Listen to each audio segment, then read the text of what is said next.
কাজ পাওয়ার জন্য আপত্তিকর প্রস্তাব পেয়েছিলেন অভিনেত্রী ফাতিমা সানা শেখ।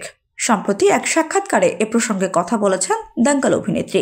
এই সাক্ষাৎকারে ফাতিমা জানান, দক্ষিণ ভারতের এক এজেন্টের কাছ থেকে আপত্তিকর প্রস্তাব পেয়েছিলেন তিনি।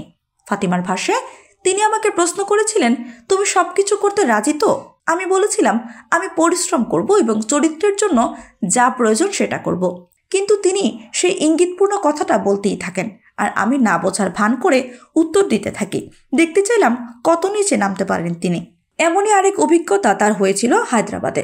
সেখানে এক প্রযোজক নাকি কাস্টিং কাউচ নিয়ে খোলামেলা কথা বলেন। ফাতিমা বলেছেন, আমরা একটা ঘরের মধ্যে ছিলাম, প্রযোজকেরা জানিয়েছিলেন লোকজনের সঙ্গে দেখা করতে হবে ইত্যাদি। বুঝতেই পারছিলাম কি বলতে চাইছেন তারা, তবে সরাসরি কিছু বলছিলেন না। 2015 সালে ফাতিমা একটি তেলেগু ছবিতে অভিনয় করেছিলেন, কিন্তু এরপর থেকে আর কোনো দক্ষিণী ছবিতে দেখা যায়নি তাকে। শিশু শিল্পী হিসেবেও কাজ করেছিলেন ফাতিমা। বলিউডে তার প্রথম ছবি দাঙ্গাল, সেই ছবিতে প্রশংসা পান অভিনেত্রী। এরপর লুডো, অজীব দাস্তা, ধাক ধাকের মতো ছবিতে অভিনয় করেছেন তিনি। চলতি বছর ফাতিমা অভিনীত মেট্রো ইন দিনো, আপ জৈসা কোই সিনেমাগুলো মুক্তি পেতে পারে।